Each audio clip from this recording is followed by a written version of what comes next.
Assalamualaikum warahmatullahi wabarakatuh.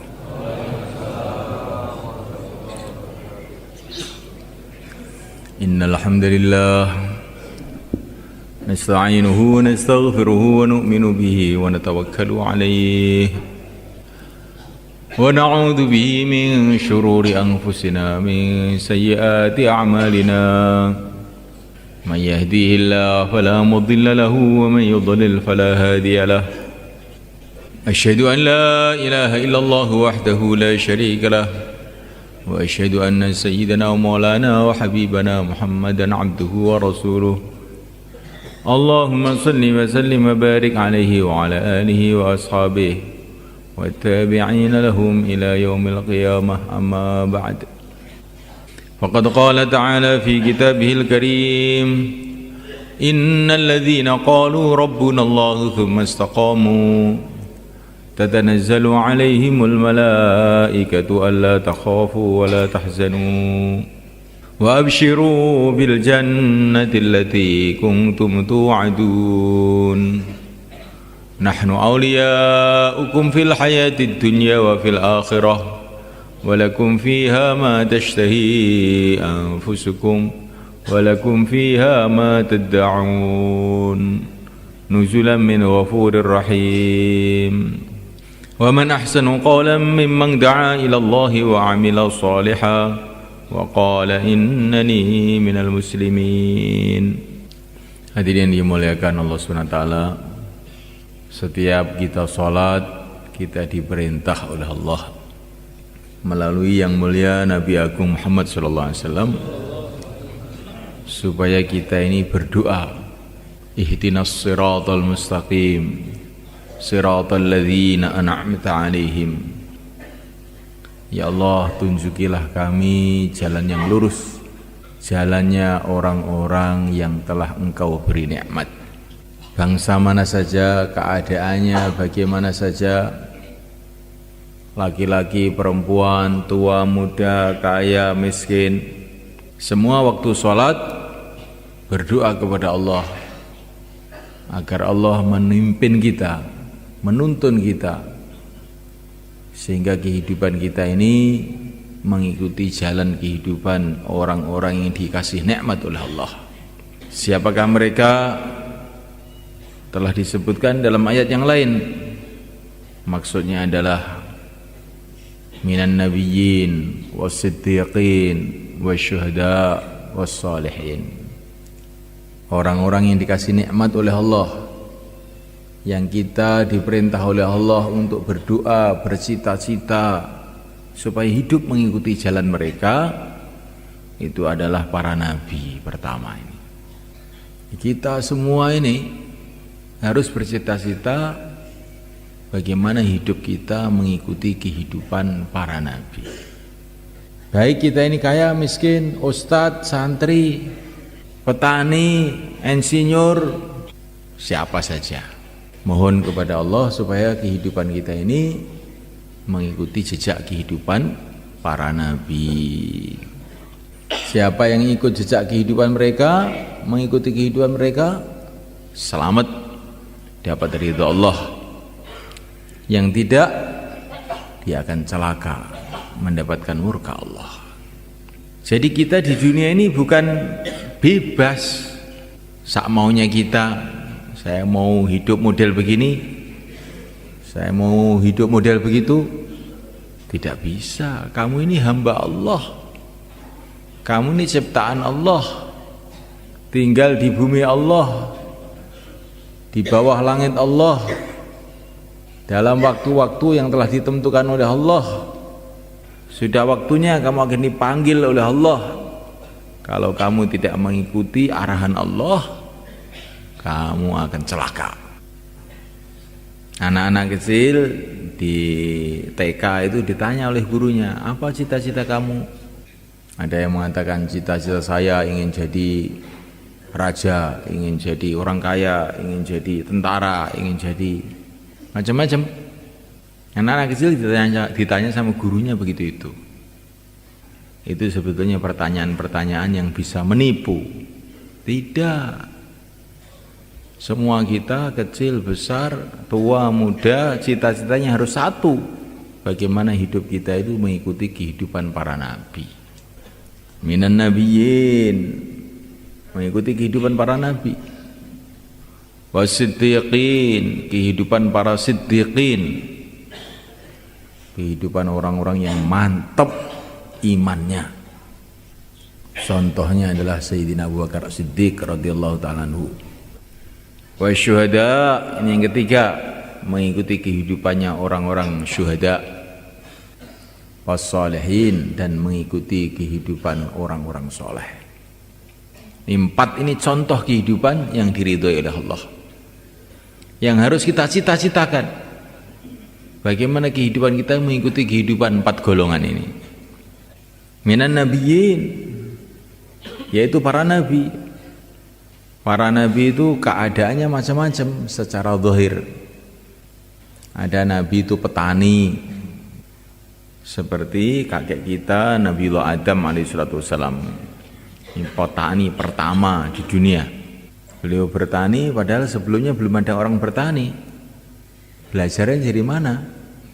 Allah kirim malaikat Jibril ngajari Nabi Adam itu untuk bertani. Jadi ilmu pertanian itu juga asalnya dari langit sebetulnya. Cuman orang-orang sekarang sudah lupa. Petani pertama itu seorang nabi. Ada nabi namanya Nabi Idris. Kerjanya itu bikin pakaian. Orang-orang sebelum zaman Nabi Idris itu pakaiannya itu dari kulit-kulit binatang. Nabi Idris dikasih wahyu oleh Allah membuat baju, bikin tenunan, bikin jahitan. Jadi ilmu menjahit itu juga asalnya dari wahyu, asal mulanya itu. Ada nabi namanya Nabi Nuh. Beliau ini adalah nabi yang diperintahkan oleh Allah membuat kapal. Jadi pembikinan kapal, bagaimana membuat kapal itu asal mulanya itu dari wahyu. Wasna'il fulka bi'ayunina wa wahyina. Di Nabi Nuh itu bikin kapal dengan wahyu Allah, bukan dari ITS, Institut Teknologi Surabaya, bukan. Nah, kenapa saya ceritakan begini ini? Biar kita ini kalau kerja-kerja dunia itu jangan merasa terus jauh dari agama gitu loh. Ini sebetulnya kerjanya para nabi juga dulu itu. Saya ini petani, gak usah sholat. Loh, jangan begitu. Petani pertama itu Nabi Adam. Saya ini nelayan. Sholatnya itu ya kalau sudah turun dari kapal. Oh, jangan begitu. Ada Nabi itu pegawai negeri. Nabi Yusuf alaihissalam. Beliau ini adalah Menteri Ekonomi dan Irigasi di Mesir. Dan irigasi saluran-saluran air yang dibikin Nabi Yusuf itu sampai sekarang masih ada, sudah ribuan tahun itu masih ada. Jadi jangan gara-gara nurut banyu lali karo agama. Nurut banyu kesel sewengi utuh ora turu, akhirnya subuh itu dikelantang, subuh di PP jam 09.00 ya kan. Jadi jangan mulaikan Allah SWT. Para nabi, para rasul itu keadaannya itu macam-macam. Tapi semua mereka punya ciri khas. Yang pertama, yakin mereka itu hanya kepada Allah. Mereka ada yang petani, mereka ada yang pedagang, mereka ada yang bikin kapal, mereka ada yang bikin baju, mereka ada yang pegawai negeri, ada yang mereka tentara. Nabi Daud itu tentara. Tentaranya Raja Tolut. Tapi semua yakinnya hanya kepada Allah saja. Yakin kepada Allah itu bagaimana? Tertanam dalam hati ini yang berkuasa di dunia ini hanya Allah. Manusia tidak berkuasa, jin tidak berkuasa, malaikat tidak berkuasa, benda-benda tidak berkuasa, sistem-sistem tidak berkuasa. Yang berkuasa adalah hanya Allah. Bukan manusia yang berkuasa adalah yang menciptakan manusia. Bukan raja-raja yang berkuasa yang menciptakan raja-raja. Bukan sistem-sistem yang ada di dunia ini, sistem yang ada dalam matahari, bulan, tumbuh-tumbuhan, bukan itu yang berkuasa. Yang berkuasa adalah Allah yang menciptakan sistem-sistem itu. Ini memuliakan Allah SWT. Apa saja yang ada di alam semesta ini hanyalah makhluk diciptakan oleh Allah. Kalaupun ada manfaatnya karena dikasih manfaat oleh Allah. Kalau ada mudaratnya karena dikasih mudarat oleh Allah. Kalau dia berjalan karena dijalankan oleh Allah. Semua, mulai yang besar-besar, matahari, bulan, Allah yang menjalankan. Sampai yang kecil-kecil, atom-atom, elektron-elektron, Allah yang menjalankan. Nggak ada yang berjalan sendiri. Semua dijalankan oleh Allah. Dialah yang menciptakan, dialah yang menjalankan. Dan kalau Allah SWT menjalankan apapun, tidak perlu dengan siapapun dan tidak perlu dengan apapun. Allah menjalankan matahari, tidak perlu bantuan siapa-siapa, tidak perlu apa-apa, tidak perlu ada lapangan terbangnya, tidak perlu ada mesinnya, tidak perlu ada pilotnya, nggak ada. Kalau menghendaki matahari jalan, ya jalan, sejuta tahun ya jalan terus. Kalau Allah menghendaki mau membuat manis, tidak perlu gula. Dari tanah yang pahit keluar mangga yang manis, gak usah kasih gula. Semua dari tanah, mangga dari tanah, manggis dari tanah, kelapa dari tanah, rasanya macam-macam, bahannya satu, tanah. Jadi kalau Allah itu menghendaki bahan satu bisa macam-macam. Dari tanah keluar pohon-pohon, dari tanah keluar buah-buahan, dari tanah keluar manusia ini juga. Manusia yang dari tanah, manusia dari bayi, bayi dari tetesan air mani dari makanan, makanan dari tanah. Kucing juga dari tanah, tikus juga dari tanah, manusia juga dari tanah. Bahannya sama, jadi berbeda-beda menurut kehendak Allah. Terserah Allah. Dari tanah keluar pohon-pohonan yang untuk jamu. Dari tanah keluar pohon-pohonan yang beracun. Dari tanah keluar pohon-pohonan yang untuk makanan pokok. Dari tanah keluar pohon-pohonan yang untuk bumbu. Dari tanah keluar macam-macam yang kita lihat, berjuta-juta macam. Nggak ada yang bisa ngitung selain Allah. Ya Allah itu kalau mau bikin baik itu mudah saja bagi Allah. Kalau mau bikin buruk juga mudah saja bagi Allah. Allahumma la sahla illa ma ja'altahu sahla wa innaka ja'alta haznan sahla idza syi'ta. Ini termasuk doa yang diajarkan kepada kita. Ya Allah, tidak ada yang mudah kecuali yang Engkau bikin mudah. Bila Engkau kehendaki, yang sulit pun jadi mudah. Ya Allah, mudahkanlah urusan-urusanku. Kalau Allah mudahkan, yang sulit jadi mudah. Tapi kalau Allah sulitkan, yang sulit pun jadi tambah sulit, yang mudah jadi sulit. Maka manusia itu bergantung kepada Allah. Itulah yang ada dalam hati para nabi, bergantung hanya kepada Allah saja.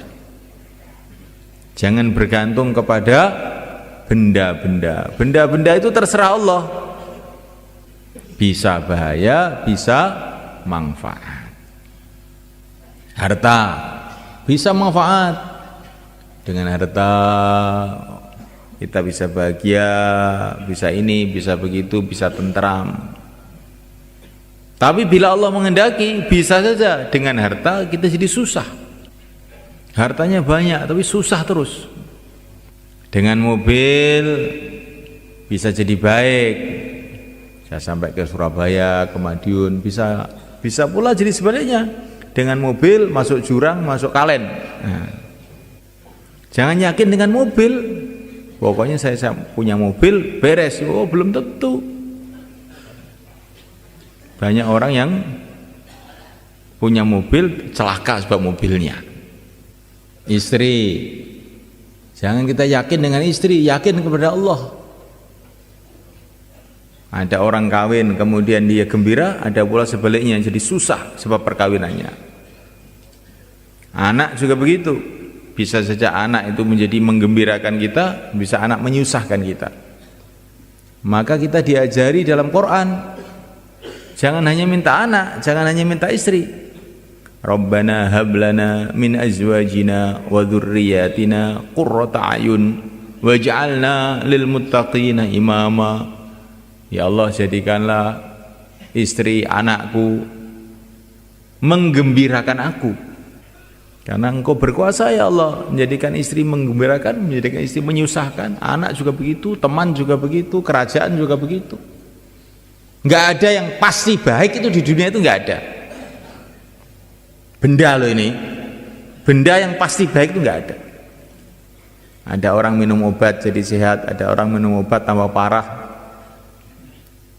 ada orang jadi raja tambah susah, ada orang jadi raja gembira juga ada. Yang pasti baik itu di dunia ini enggak ada benda. Hanya satu yang pasti baik itu, yaitu taat kepada Allah. Itu pasti baik. Kalau orang taat kepada Allah, akhirnya dicintai oleh Allah, dibantu oleh Allah, dibela oleh Allah, maka jadi mesti baik. Yang pasti buruk itu juga tidak ada benda-benda itu, kecuali satu, maksiat kepada Allah. Maksiat kepada Allah itu akan mendatangkan murka Allah, akhirnya kita benjol, nabrak sana nabrak sini, celaka kita.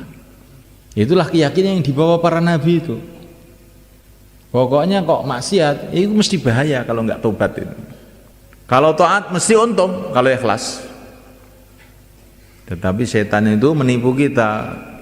Kalau kita mau taat, bagaimana? Nah, taat kamu mesti untung.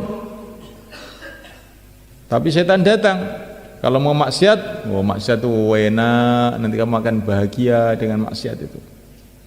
Melihat orang ngaji dapat pahala, melihat televisi dosa. Melihat orang iman dengan penuh kasih sayang dapat pahala.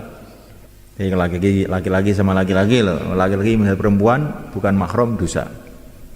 Ini harus tahu nih, bukan sembarang melihat. Mau kemana? Mau cuci mata, cukil mata kamu itu. Kok cuci mata itu malah ngeregeti moto we. Nah, mulaikan Allah Subhanahu wa taala, yang maksiat itu mesti bahaya. Tapi dunia ini karena tempat ujian, bahayanya maksiat itu tidak Allah Subhanahu wa taala tampakkan kontan. Kadang-kadang juga kontan. Kadang-kadang setelah setahun, setelah 2 tahun, setelah 3 tahun baru Allah tampakkan bahayanya. Begitu juga orang taat di dunia ini kadang-kadang oleh Allah nggak ditampakkan hasilnya kontan. Tapi setelah sekian lama nanti Allah tampakkan hasilnya. Maka semulaikan Allah SWT, jangan bergantung dengan benda-benda. Benda-benda itu bukan mesti baik. Kenapa kita ini rakus ingin mendapatkan uang? Karena perasaan kita dengan uang itu mesti baik. Belum tentu. Ada orang bawa uang ke Madiun, 1 koper, sampai di Madiun bisa beli ini, selamat pulang. Ada juga ke Madiun bawa uang, sampai di sana dicopet orang, akhirnya dia menyesal susah. Ada juga datang ke Madiun bawa tas isinya uang, dilihat perampok, iya buki setengah mati, diambil uangnya. Ini gara-gara uang juga, gara-gara uang digebukin orang, gara-gara uang bisa enak. Jadi jangan yakin sama uang. Maka ada seorang mau pergi ke pasar, mau beli kuda, zaman dulu ini ditanya oleh seorang ulama, mau kemana kamu? Mau ke pasar, untuk apa? Beli kuda. Maka ulama tadi nasihati, kamu jangan begitu, insya Allah saya akan beli kuda, begitu. Kalau Allah mengendaki nanti ya beli kuda. Kalau Allah tidak menghendaki, ya tidak bisa. Oh, kenapa begitu Pak Kiai? Uang sudah jelas di saku ini, kuda sudah jelas di pasar. Kok insya Allah itu loh.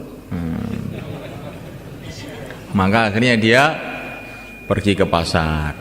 Ternyata uangnya hilang, nggak bisa beli kuda. Terus pulang ketemu Pak Kiai lagi. Loh, mana kudanya? Insya Allah hilang. Oh hilang kok insya Allah gimana? Nah, katanya tadi suruh insya Allah. Saya tidak mau insya Allah, uang saya hilang. Akhirnya insya Allah hilang. Ya. Jadi saya mulai kan ta'ala. Orang yang yakin kepada benda-benda itu akhirnya kayak begitu itu. Pelajar, ini tahun ajaran baru, pikirannya kalau saya dapat ijazah, sudah pasti hidup saya itu sukses. Oh belum tentu. Yang mensukseskan kamu itu Allah. Maka jangan gara-gara sekolah kemudian nggak sholat. Banyak sarjana ekonomi malah melarat, tambah hari tambah banyak. Bukan banyak uangnya, banyak hutangnya. Yang tidak punya ijazah, tamatan SD, jualan bakso malah laku. Yang sarjana ekonomi jualan bakso malah tidak laku. Ini banyak kita lihat. Orang-orang Temboro yang kaya-kaya itu kebanyakan nul pudul nggak pernah sekolah itu. Kamu lihat aja ini orang Temboro mesti tahu. Sing sekolah-sekolah itu malah ngentek nih duit bapake. Itu gak iso golek duit. Jangan yakin dengan ijazah, jangan yakin dengan apa saja usaha.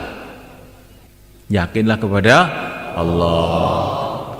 Orang Jepang katanya pinter bikin reaktor nuklir beberapa tahun yang lalu. Tahu-tahu reaktor nuklir yang meledos kena tsunami. Bingung semua. Nah, sekarang teknologi kamu justru menyusahkan kamu, bukan menggembirakan kamu, menyusahkan kamu. Negara-negara yang punya senjata-senjata canggih-canggih, punya bom atom, kata Maulana Umar, nanti satu saat mereka akan menyesal karena bom atom itu akan meletus di rumahnya sendiri. Nah, maka orang-orang yang nggak punya bom atom, alhamdulillah kok saya tidak punya bom atom. Nah, punyanya kacang atom aja. Nah. Betul malah kan. Jadi benda itu nggak ada yang jaminan mesti menimbulkan kebaikan, nggak ada benda itu. Tapi manusia tidak berpikir. Manusia tidak berpikir bahwa teknologi mesti mendatangkan kebaikan, harta mesti mendatangkan kesuksesan. Ini pikiran yang keliru.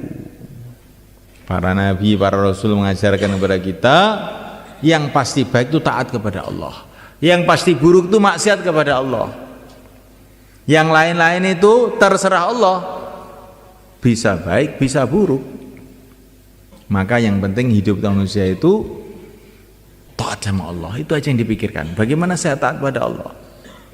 Kalau taat kepada Allah, apapun keadaannya, akhirnya jadi baik. Bagaimana tidak? Masuk surga. Tapi kalau maksiat kepada Allah, bagaimanapun keadaannya buruk. Bagaimana tidak? Mengesal akhirnya ke neraka. Kalau orang sudah bertentangan dengan Allah, maksiat kepada Allah, mau lari kemana? Lari ke timur, timur milik Allah. Lari ke barat, barat milik Allah. Mau naik ke atas langit, langit pun milik Allah. Mau turun di bawah bumi juga bumi milik Allah. Mau lari kemana? Orang kalau sudah maksiat kepada Allah, tidak tobat kepada Allah, pasti celaka. Nggak akan bisa tidak. Kalaupun kelihatannya sekarang itu masih meger-meger, segar, bugar, itu karena belum waktunya saja. Orang naik mobil Mercedes, jalan tol, enak, nggak tahu di depannya itu jurang. Orang-orang takjub, kok enak temen, nggak ngerti baru beberapa menit jungkel di situ, hancurlah dia sebenarnya. Itulah ibaratnya orang maksiat. Walaupun enak pun enak menuju neraka. Enak apa? Bukan enak. Tapi kalau orang taat, walaupun naik dokar, naik cikar, jalan kaki, kakinya kena duri, berlumpur jalannya, tapi ini menuju taman-taman yang indah, nggak apa-apa. Minan nabiyyin, inilah yang harus kita ambil dari pelajaran para nabi itu, yakin kepada Allah. Kemudian ciri khasnya kehidupan para nabi itu setelah yakin kepada Allah, senantiasa berhubungan kepada Allah dengan ibadah, sholat, zikir, doa. Kalau orang yakin kepada Allah kemudian tidak mau membuat hubungan kepada Allah dengan ibadah, orang betul-betul orang rugi sebenarnya. Kalau kamu sudah tahu Allah yang menguasai alam semesta ini, Allah maha melihat, Allah maha mendengar, Allah sangat dekat kepada kita, kok kamu tidak mau berhubungan kepada Allah? Alangkah bodohnya. Senantiasa buat hubungan kepada Allah dengan doa, dengan zikir, dengan sholat, dengan haji, dengan umroh, dan ibadah-ibadah yang lain. Inilah kehidupan para nabi. Inilah yang kita cita-citakan. Insyaallah mulaikan. Kemudian yang ketiga, semulaikan Allah Ta'ala, di antara ciri khas kehidupan para nabi itu adalah ilmu. Para nabi itu semua orang ahli ilmu. Tapi ilmu apa? Ilmu yang terpenting, teragung, ilmu mengenai keagungan Allah dan ilmu cara berhubungan dengan Allah. Itulah ilmunya para nabi. Ilmu-ilmu dunia, ilmu bikin sambal, bikin pesawat, bikin mobil, itu serupa saja, itu hanya untuk dunia. Meracik sambal, meracik jamu, membuat mobil itu sama saja. Bikin pesawat terbang, bikin Apollo sama saja. Itu cuma noto karet, noto besi, noto aluminium, ditoto terus jadi pesawat, jadi apa-apa, sama saja. Kata para ulama, ilmu dunia itu ilmu sambel. Ini kalau sambel itu apa? Cabai, kasih garam, kasih berambang, kasih apa sih itu, gula sedikit, terasi sedikit, jadi sambel. Kalau pesawat, karet sedikit, tambah besi sedikit, terus kasih angin sedikit, kasih apa sedikit, tata jadi pesawat. Sama aja, cuma nata benda-benda. Ini kalau orang insinyur digitukan mungkin marah. Gimana ini? Saya sekolah 10 tahun dikira ilmu sambel. Nah, mulaikan Allah Subhanahu wa taala. Memang begitu itu kalau kita renungi, cuman ilmu menata benda-benda. Ya, kalau ilmu yang ilmunya para nabi itu bukan ilmu menata benda-benda, ilmu bagaimana kita hubungan dengan Allah yang menciptakan seluruh benda. Nah, ini beda ini. Nah, kita ini harus semuanya belajar ilmunya para nabi ini. Insyaallah mulaikan. Taklim dihidupkan di rumah kita, di masjid kita, di kantor kita, di pasar kita, hidupkan taklim supaya kita tahu nilai hubungan kepada Allah. Sekarang kita tahu nilainya mobil, nilainya tempe, nilainya ini, nilainya itu, nilainya kayu. Tapi nilainya sholat, nilainya puasa nggak tahu. Akhirnya nggak mau puasa, hanya sholat males, nggak tahu nilainya. Seperti anak kecil nggak tahu nilainya intan, dikira intan itu sama aja dengan kaca. Begitu juga umat manusia sekarang ini tidak tahu nilai amal, sehingga amal itu dikira apa, hasilnya nggak ada apa-apanya. Si anak kecil dikatakan ini kaca harganya 5.000, kalau ini intan harganya 500 juta. Orang gila katanya. Apa? Sama-sama meling-melingnya saja. Sama-sama nggak manis, sama-sama nggak bisa dimakan. Kenapa ini jadi 500 juta? Kenapa? Karena kamu tolol. Jadi semulaikan Allah Subhanahu wa taala, maka taklim kita hidupkan semulaikan. Supaya kita ini tahu nilainya hubungan dengan Allah, nilainya amalan.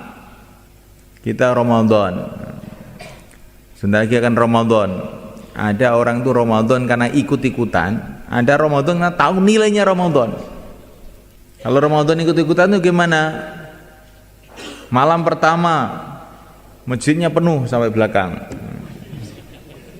Malam kedua kurang 1 sop. Malam ketiga, keempat kurang. Nanti kalau akhir Ramadan tinggal imamnya sama makmumnya. Karena ikut-ikutan. Lah kamu kok nggak ke masjid lagi toh? Ah, sudah capek. Ini sudah hari raya. Sebentar lagi waktunya bikin kue, bukan waktunya tarawih ini sekarang ini. Mau beli baju. Ini amal karena ikut-ikutan.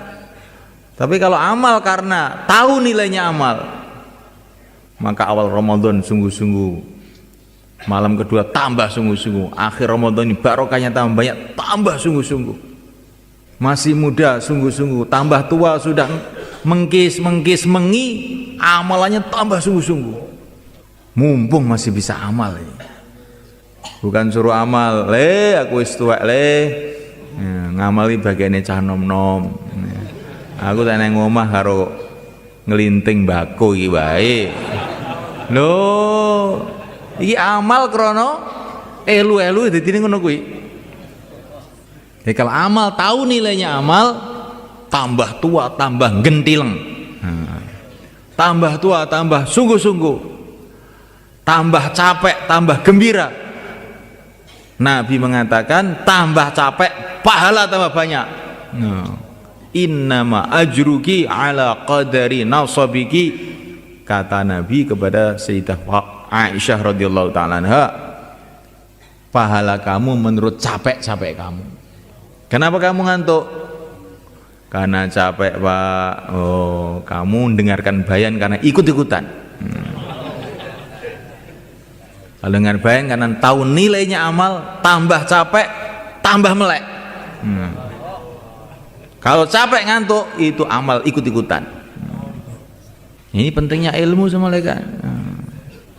Nah, mulai Allah Ta'ala, dan diantara ciri khas kehidupan para nabi adalah dakwah. Nabi itu bukan hanya ibadah sendiri, tapi ngajak orang untuk ibadah. Bukan hanya iman, tapi ngajak orang kepada iman. Seluruh para nabi orang-orang ahli dakwah, siang dan malam mengajak manusia dengan penuh kasih sayang dan kesabaran ketabahan. Inni da'utu qaumi laila wa nahara, siang malam tidak peduli. Kita pun harus bercita-cita seperti itu. Insyaallah, mulai kan? Di mana hari kita tidak ajak-ajak orang, kita harus istighfar. Ini hari ini saya menyeleweng dari jalannya para nabi. Jadi dakwah ini bukan istilahnya itu acaranya orang Temboro, acaranya orang Pakistan, acaranya orang Jakarta, bukan. Ini dakwah itu amalannya para nabi. Semua kita harus usaha dengan sungguh-sungguh supaya kehidupan kita itu kehidupan dakwah. Insyaallah, mulai kan? Dakwah itu bukan ceramah. Dakwah itu ngajak kepada Allah, ngajak supaya orang itu ingat pada Allah, taat kepada Allah, itulah namanya dakwah. Ketemu teman kita yang lagi sibuk dalam urusan-urusan, Pak, dunia ini tidak lama, sebentar lagi akan kita tinggalkan semua. Kesuksesan kita, kemuliaan kita bukan kalau kita mendapatkan dunia. Dunia semua akan kita tinggalkan. Kesuksesan kita kalau kita ini bisa menggunakan dunia kita ini untuk taat kepada Allah. Bagaimana caranya? Caranya kamu keluar 4 bulan untuk latihan menggunakan dunia untuk taat pada Allah. Bagaimana, Pak? Insyaallah. Begitu semua kan. Dakwah ini tidak menyuruh orang meninggalkan dunia. Bukan.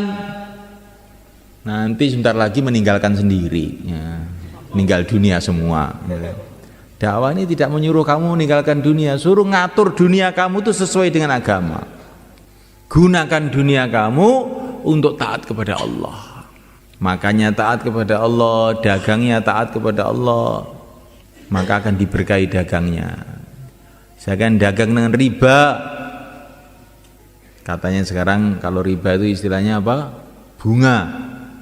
Itu bukan bunga, itu racun. Itu bukan bunga tapi itu racun.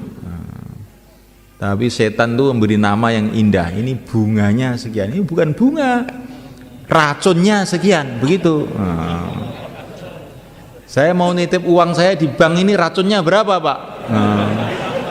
Gitu tanyanya. Bukan bunganya. Setan tuh pandai melakukan barang-barang buruk dikasih nama yang baik-baik. Barang baik dikasih nama buruk. Itu kerjanya setan itu. Maka kita jangan mau ditipu. Jadi semulaikan Allah SWT, para nabi itu semua siang malam dakwah di lingkungannya masing-masing. Kecuali satu nabi, yaitu pimpinannya seluruh nabi, nabi kita Nabi Agung Muhammad SAW. Beliau bukan dakwah di lingkungannya saja, dakwah seluruh alam. Maka kita pun dakwah seluruh alam. Bagaimana caranya? Jamaah mengeluarkan jamaah. Jamaah 3 hari mengeluarkan jamaah 3 hari. Jamaah 4 bulan mengeluarkan jamaah 4 bulan. Jamaah keluarkan jamaah, itulah namanya dakwah seluruh alam. Maka kalau ada jamaah-jamaah datang ke masjid kita, kamu tanya, ini jamaah ini mau mengeluarkan jamaah kapan? Kalau mereka jawab, ini belum ada musyawarah, wah kamu itu berarti belum ada fikir alam, belum ada fikirnya Rasulullah. Kamu harus tobat kamu ini. Seminggu lagi kirimkan jamaah, 10 hari lagi bentuk jamaah. Baru itu namanya fikir seluruh alam, jamaah mengeluarkan jamaah. Insyaallah mulai kan? Jadi fikir seluruh alam itu bukan kita suruh muter seluruh alam, ini nggak bisa, cepot kaki kita. Jamaah keluarkan jamaah, getok tular, gampang, tidak sulit. Setiap jamaah keluarkan jamaah. Nanti habis bayan ini, nanti akan ada tashkil, keluarkan jamaah. Setelah itu nanti 3344 mundakaroh. Bagaimana Bapak juga mengeluarkan jamaah. Teman-teman kita ini kita ajak bicara, ayo kita keluar 4 bulan, 40 hari, atau berapa saja, kita berangkat sekarang. Minimal semua jadi niat semua. Insyaallah mulai kan? Yang kewajiban mengikuti Nabi itu bukan seorang, 2 orang, semua kita. Kita keluar dan mengeluarkan jamaah. Kita dakwah dan usaha bagaimana seluruh umat dakwah. Ini baru kita ikut Rasulullah SAW. Ini kehidupan para nabi. Minan nabiyyin wasiddiqin. Kemudian yang kedua, kehidupan para siddiqin. Salah satu siddiqin itu yaitu Sayyidina Abu Bakar Siddiq. Ciri khasnya kehidupan siddiqin itu adalah tanggung jawab. Nah, agama. Sayyidina Abu Bakar itu bukan nabi, bukan rasul, tapi punya tanggung jawab meneruskan perjuangan yang mulia Nabi Agung Muhammad SAW. Ketika Rasulullah wafat, dipanggil oleh Allah, maka Abu Bakar bangkit dengan semboyan beliau, slogan beliau, syiar beliau, semangat beliau, ayung qasuddin wa ana hayy. Apakah agama akan dikurangi sedangkan saya masih hidup? Saya tidak terima kalau agama dikurangi sedangkan saya masih hidup. Beliau bukan nabi, bukan rasul, ini siddiq. Kalau kita ingin jadi orang siddiq, orang yang betul-betul mantap imannya, tirulah Sayyidina Abu Bakar ini. Jangan kita mengatakan, saya ini bukan nabi, bukan rasul, bukan sahabat, bukan kiai, bukan ustadz. Untuk apa saya mikir agama? Jangan begitu. Gak boleh begitu itu. Saya bukan nabi, bukan rasul, bukan sahabat, bukan kiai, bukan santri, bukan apa-apa, tapi saya ingin mengikuti siddiqin, punya tanggung jawab agama. Insyaallah mulai kan? Caranya bagaimana? Keluar 4 bulan, 40 hari. Insyaallah mulai kan? Supaya ada tanggung jawab ini. Wasyuhada, orang-orang yang mati syahid. Orang yang mati syahid itu bagaimana? Orang yang mati membela agama Allah. Bukan hanya itu saja. Ya, orang yang dikatakan syahid itu diantaranya adalah orang-orang yang Semangatnya itu siap mati untuk agama. Walaupun matinya di kasur di rumahnya. Tapi kalau semangatnya ini pokoknya saya siap mati. Apalagi kok 4 bulan apa. Nah, saya siap mati untuk agama. Mati untuk agama maknanya masuk surga. Kenapa? Takut. Nah, itu namanya itu syuhada. Ya. Bagi orang syuhada itu mati itu bukan menakutkan, malah mengembirakan. Lalu kau nak mati piye? Loh ya aku tak golek. Iya, lalu kau gak mati. Nah, para sahabat itu begitu semua kan. Semangat ingin mati dalam memperjuangkan agama itu Masya Allah. Mereka gembira. Nah, bahkan mereka itu doa, ya Allah matikan saya dalam perjuangan. Matikan saya dalam perjuangan. Ini syuhada namanya. Wassalihin, orang-orang soleh. Yang keempat, kita ini harus bercita-cita jadi orang soleh. Orang soleh itu bagaimana? Orang yang dalam urusan apa saja mengikuti syariat, mengikuti aturan. Kalau dia sebagai ayah ya punya tertib syariat, bagaimana menjaga anaknya, menjaga keluarganya, memikirkan mereka, itu namanya orang soleh. Tapi kalau orang sebagai ayah nggak ngurus keluarganya itu bukan soleh. Dia sebagai petani, pertaniannya mengikuti syariat, waktu panen bayar zakat, ini orang soleh. Dia jadi buruh tani, nggak apa-apa jadi buruh tani, tapi jadi orang soleh. Bukan waktu macul terus duduk aja, setelah sore minta gaji 50.000. Kamu itu digaji untuk ngerokok apa untuk macul? Untuk macul. Lah kamu kok ngerokok? Berarti gaji kamu itu haram itu. Kamu itu nipu. Kalau ngepiok ya, maka padinya yang bagus-bagus untuk saya. Yang jelek-jelek gabuk-gabuk berikan kepada pemilik sawah. Ini namanya tidak soleh. Pokoknya apa saja yang tidak pakai aturan syariat itu namanya nggak soleh. Maka kita semuanya mengikuti aturan syariat. Insyaallah mulai kan? Apa saja tanya kepada para ulama, ini aturan syariatnya bagaimana? Kalau tidak, kita ini perasaannya berbuat kebaikan padahal berbuat keburukan. Pergi haji ke Mekah sudah ditulisi di anunya itu, tiketnya ditulisi ini hanya boleh bawa barang 20 kilo, ini bawa pulang 50 kilo. Makanya sama pegawainya pesawat itu nggak boleh, jangan banyak-banyak, ini 20 kilo saja. Nggak apa-apa, udah kamu saya kasih uang 100.000, diam aja ya. Nah, haji mabrur itu, haji mabur we. Gimana ini semuanya kan? Maka kata para ulama, kalau kamu naik onta haji tetapi bekalnya haram, makanannya haram, yang haji ontanya bukan orangnya. Yang haji ontanya bukan orangnya. Karena kalau onta itu makan haram itu nggak apa-apa, bukan manusia itu nggak ada haramnya. Yang haji onta kamu, sedangkan yang naik onta tidak haji. Jadi semulaikan Allah SWT, ini 4 golongan inilah yang kita minta dalam sholat supaya kita ikut mereka. Para nabiyin, para siddiqin, para syuhada, para solehin. Insyaallah semulaikan. Kalau kita mengikuti jalan mereka, maka Allah ridha kepada kita. Kalau kita diridhoi oleh Allah, kemana saja akhirnya beruntung mereka. Hidup kita di dunia akan berkah, hidup kita di akhirat di surga Allah. Jangan kita kira bahwa mengamalkan agama ini hasilnya di akhirat saja, tidak.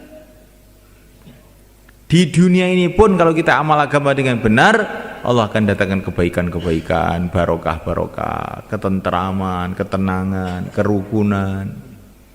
Belum dikubur akan lebih nikmat lagi. Di padang mahsyar lebih senang lagi. Di surga, di sanalah tempat yang sempurna, di mana kita akan menghadap kepada Allah Allah ridho kepada kita, kita ridho kepada Allah. Insyaallah mulai kan? Mau kemana kita ini? Mau kemana? Siapa yang cuma satu, mau ke akhirat sebenarnya kan? Itulah program Allah untuk kita. Semua kita mau ke akhirat. Apa persiapan kita? Semua kita akan menghadap pada Allah. Apa persiapan kita? Semua kita akan mati. Apa persiapan kita? Urusan kehidupan kita siapkan semua. Ini mau mantu, ini mau nyunat nih, mau bangun rumah, mau ini, mau semua kita siapkan. Ini perkara yang pasti kita kerjakan. Kematian tidak pernah kita siapkan. Urusan akhirat tidak pernah kita siapkan. Kalaupun kita siapkan, ala kadarnya. Kalau urusan dunia, kita sungguh-sungguh. Tapi kalau urusan akhirat, ya aku sokeh ngamalku ke. Kok angel-angel. Iki ora angel-angelan iki, gampang iki. Maka semulaikan kita ini perlu kita renungi diri kita ini kok kayak begini ini gimana ini? Urusan dengan manusia kita pentingkan, kalau giliran urusan dengan Allah, ya kapan-kapan saja. Urusan akhiratnya kekal abadi kita cuekkan. Nah, tapi urusan dunia yang cuma 60 tahun, 70 tahun kita habis-habisan. Ini adalah satu kerugian besar. Mangke saweg salat Isya sareng-sareng terus taklim akhir gitu. Mantan akhir apa? Iktikaf. Mangke tengah dalu tangi ndonga nangis teng Gusti Allah. Ya Allah, kula niki mboten saged napa-napa ya Allah, menawi mboten jenengan tulung, kula jenengan tulung saya nderek Kanjeng Nabi zahir batin dunya akhirat. Mboten tangise. Jenengan tulung anak kula, putu kula, kanca-kanca kula, umat iki sedaya nderek Kanjeng Nabi zahir batin dunya akhirat. Insyaallah Bang nggih. Niki malam Jumat ini malam etikaf, malam donga, malam nangis. Ampun ngantos mboten etikaf, rugi niku niki. Niki etikaf ini termasuk amalan sing sakniki umat Islam niku pun mboten patek kenal kalih etikaf niki. Niki kita gesangaken niki ganjarane akeh. So kita etikaf ngangge adab tidur sedaya. Insyaallah